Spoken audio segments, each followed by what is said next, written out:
ఈ క్రమంలోనే సీఎం రేవంత్ ఉప ముఖ్యమంత్రి భట్టీలను కలిసిన రాజయ్యకు కాంగ్రెస్ నుంచి ఆహ్వానం రాలేదు.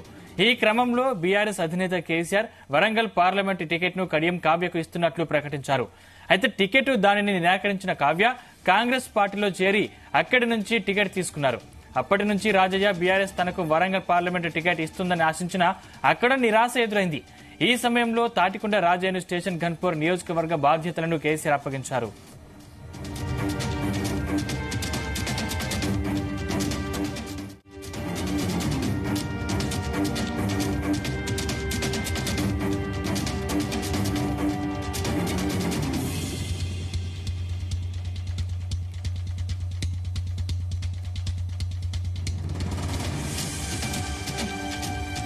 వరంగల్ జిల్లా స్టేషన్ ఘన్పూర్ మాజీ ఎమ్మెల్యే తాటికొండ రాజయ్య బీఆర్ఎస్ అధ్యక్షుడు కేసీఆర్ ను కలిశారు.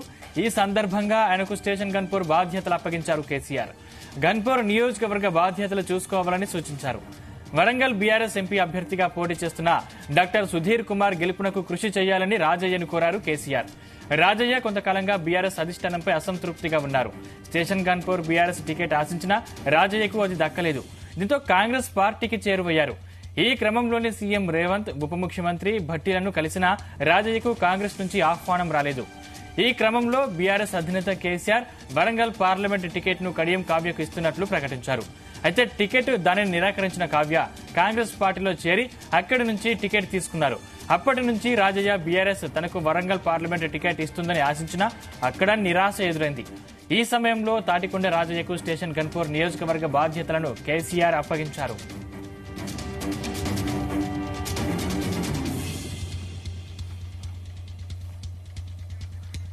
ఇదే అంశానికి సంబంధించిన మరిన్ని పూర్తి డీటెయిల్స్ మా ప్రతినిధి శ్రీకాంత్ అందిస్తారు. Sricharan good morning Sandeep. Warangal MP seat ప్రధానంగా బీఆర్ఎస్ ఫోకస్ పెట్టిందని చెప్పుకోవాలి. దానిలో భాగంగానే బీఆర్ఎస్ అధ్యక్షుడు కేసీఆర్ అసంతృప్తులను దుబ్బే పనిలో ఉన్నారని కూడా ప్రధానంగా ప్రచారంలో ఉంది. దీనిలోనే గడిచిన కొద్ది రోజులుగా కేసీఆర్ బిజీగా ఉన్నారని కూడా విస్తృతంగా ప్రచారం జరుగుతోంది. అయితే యాదృచ్ఛికంగా స్టేషన్ ఘన్పూర్ మాజీ ఎమ్మెల్యే తాటికొండ రాజయ్య బీఆర్ఎస్ అధినేతని కలిశారు. అయితే కలిసిన నేపథ్యంలో బీఆర్ఎస్ అధినేత ప్రధానంగా బీఆర్ఎస్ ఎంపీ అభ్యర్థి గెలుపునకు కృషి చేయాలని కూడా రాజయ్యని బీఆర్ఎస్ అధినేత కోరారు. అయితే రాజయ్యకి స్టేషన్ ఘన్పూర్ మొత్తం నియోజకవర్గ బాధ్యతలు కూడా కేసీఆర్ అప్పగించారు. అయితే మొదట తాటికొండ రాజయ్యకే టికెట్ ఆశించారు ఆయన వరంగల్ ఎంపీ టికెట్ నుంచి.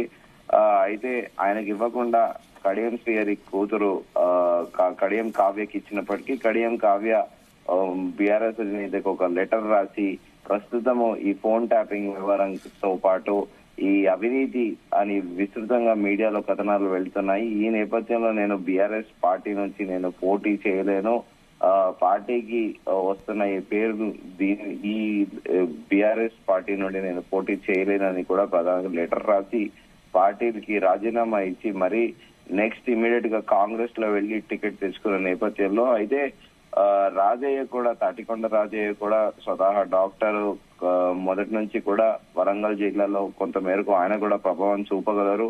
అయితే ఆయన గడిచిన 10 ఏళ్లుగా కూడా ఆయన కాన్స్టిట్యూషన్ కే పరిమితం అయ్యారని చెప్పుకోవాలి. ఎందుకంటే అక్కడ విస్తృతమైన పోటీ ఇటు కడియం శ్రీహరితో పాటు అక్కడ ఇంకో కాంగ్రెస్ మహిళా అభ్యర్థి ఇందిరా, ఇలా ఆయన కాన్స్టిట్యూషన్ కి పరిమితి అవ్వడము. అయితే ఆయన తెలంగాణ రాష్ట్రం ఆవిర్భవించాక మొదటిసారి కేబినెట్ లో ఆయన ఉప ముఖ్యమంత్రితో పాటు వైద్య ఆరోగ్య శాఖ కీలక పదవి ఆయనకి కట్టబెట్టారు ముఖ్యమంత్రి. తదనంతరం అకస్మాత్తుగా ఆయనని పదవి నుంచి తొలగించిన విషయం తెలిసింది. అనంతరం ఆయన ఓన్లీ కాన్స్టిట్యున్సీ మేరకి పరిమితమయ్యారు. అయితే మొన్న అసెంబ్లీ ఎన్నికల సందర్భంగా కూడా ఇటు కడియం శ్రీహరికి ఆయనకి తాటికొండ రాజయ్యకి అసలు ఇంకా పరస్పరంగా వర్బల్ గా కూడా తిట్టుకోవడం జరిగిన విషయం తెలిసిందే. కుల ప్రస్తావనలతో పాటు అసలు మొదటి నుండి కూడా ఇటు కడియం శ్రీహరి టీడీపీలో ఉండడము, ఈయన కాంగ్రెస్ లో ఉండడం, తనంతరం ఈయన టీఆర్ఎస్ లో రావడము. సో ఇద్దరికి కూడా మొదటి నుంచి కూడా వర్గపోరు ప్రధానంగా బాగా నడిచింది. సో ఇప్పుడు ప్రస్తుతం ఉన్న పరిస్థితుల దృష్ట్యా కడియం శ్రీహరితో పాటు తనయ్య కడియం కావ్య ఇద్దరు కాంగ్రెస్ పార్టీలో వెళ్లిన నేపథ్యంలో ప్రస్తుతం బీఆర్ఎస్ అధినేత ఆయనకి స్టేషన్ గన్పూర్ బాధ్యతలు అప్పగించారు. గన్పూర్ నియోజకవర్గ బాధ్యతలు మొత్తం చూసుకోవాలని కూడా బీఆర్ఎస్ అధినేత సూచించారు. అయితే ప్రస్తుతం వరంగల్ నుండి బీఆర్ఎస్ ఎంపీ అభ్యర్థిగా డాక్టర్ సుధీర్ కుమార్ పోటీ చేస్తున్నారు. ఆయన కోసం క్యాంపెయినింగ్ చేయాలి, ఆయన గెలుపునకి కృషి చేయాలని కూడా రాజయ్యను కోరారు. అయితే రాజయ్య కొంతకాలంగా కూడా బీఆర్ఎస్ అధిష్టానంపై కూడా అసంతృప్తిగా ఉన్నారని విస్తృతంగా ప్రచారం జరిగింది. ఎందుకంటే ఆయన స్టేషన్ గన్పూర్ టికెట్ ఆశించినా కూడా అది దక్కలేదు. దీంతో ఆయన కాంగ్రెస్ పార్టీని అప్రోచ్ అయ్యారు. ఈ క్రమంలోనే ఆయన చీఫ్ మినిస్టర్ రేవంత్ రెడ్డితో పాటు డిప్యూటీ చీఫ్ మినిస్టర్ బట్టి విక్రమార్క కలిసినా కూడా రాజయ్యకి కాంగ్రెస్ నుంచి ఎలాంటి రెస్పాన్స్ లేదు కదా, ఇదో ఇన్విటేషన్ కూడా రాలేదు. సో ఇంకా ఈ విషయంలోనే ఇంకా ఈ క్రమంలోనే బీఆర్ఎస్ అధినేత వరంగల్ పార్లమెంట్ టికెట్ ను కడియం కావ్యకిస్తున్నట్లు ప్రకటించారు. అయితే మొన్న అనుకున్నట్టు కావ్య నిరాకరించి కాంగ్రెస్ పార్టీ చేరిన నేపథ్యంలో అయితే ఇకటు రాజయ్య బీఆర్ఎస్ నుండి తనకు వరంగల్ పార్లమెంట్ టికెట్ వస్తుందని ఆశించినా కూడా అటు అసెంబ్లీ ఎన్నికల టైంలో టికెట్ రాలేదు. ఇప్పుడు ఇక్కడ పార్లమెంట్ టికెట్ రాకపోవడంతో ఆయన తీవ్ర నిరాశకు కూడా గురయ్యారు. అయితే ఆయన గడిచిన కొద్ది రోజులుగా కూడా ఎక్కడ కూడా బయట కనిపించట్లేదు. ఆయన కాంగ్రెస్ వెళ్లాలని చాలా ఇంట్రెస్ట్ చూపెట్టినప్పటికీ ఇప్పుడు ప్రస్తుతం కాంగ్రెస్ లోనే పదవుల కోసం ఒక ర్యాట్ రేస్ నడుస్తున్న అన్న చందన కూడా ఉంది. ఎందుకంటే ఆశావాహులు ఎక్కువైపోయారు. ఇప్పుడు పార్లమెంట్ ఎన్నికల తర్వాత కేబినెట్ ఎక్స్పాండ్ చేయాల్సి ఉంటుంది. అలాగే ఇప్పటి మేరకు కొంత నామినేటెడ్ పోస్టులు భర్తీ చేశారు వివిధ కార్పొరేషన్ చైర్మన్లవి. అనంతరం కూడా ఇప్పుడు స్థానిక ఎన్నికలు కూడా ఉన్నాయి, ఎమ్మెల్సీ ఎన్నికలతో పాటు అలాగే సర్పంచ్లు, జెడ్పీటీసీ, ఎంపీటీసీ ఎలక్షన్లు ఉన్నాయి. సో ప్రస్తుతం కాంగ్రెస్ లోనే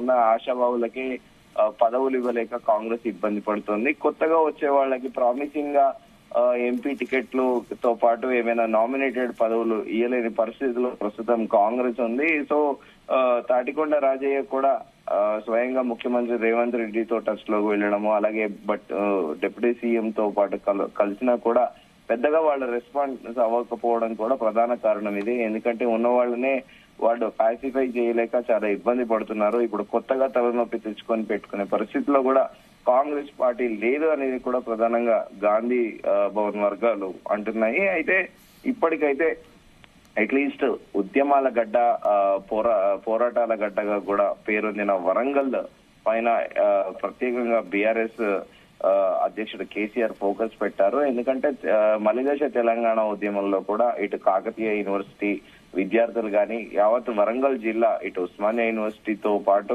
కాకతీయ యూనివర్సిటీ విద్యార్థులు తెలంగాణ ఉద్యమంలో పోరాడారు. అయితే మొదటి నుంచి కూడా వరంగల్ కి ఒక పోరాటాల గడ్డగా పేరుంది. కొత్త గొప్ప బీఆర్ఎస్ కి అక్కడ సానుభూతి ఉన్న నేపథ్యంలో ఇప్పుడు ఎట్టి పరిస్థితుల్లో అక్కడ సీటు గెలుచుకోవాలి. ఈ అసమ్మతులు ఎవరైతే ఉన్నారో వాళ్ళందరినీ కూడా బీఆర్ఎస్ అధినేత కేసీఆర్ పిలిచి మాట్లాడుతున్నారు.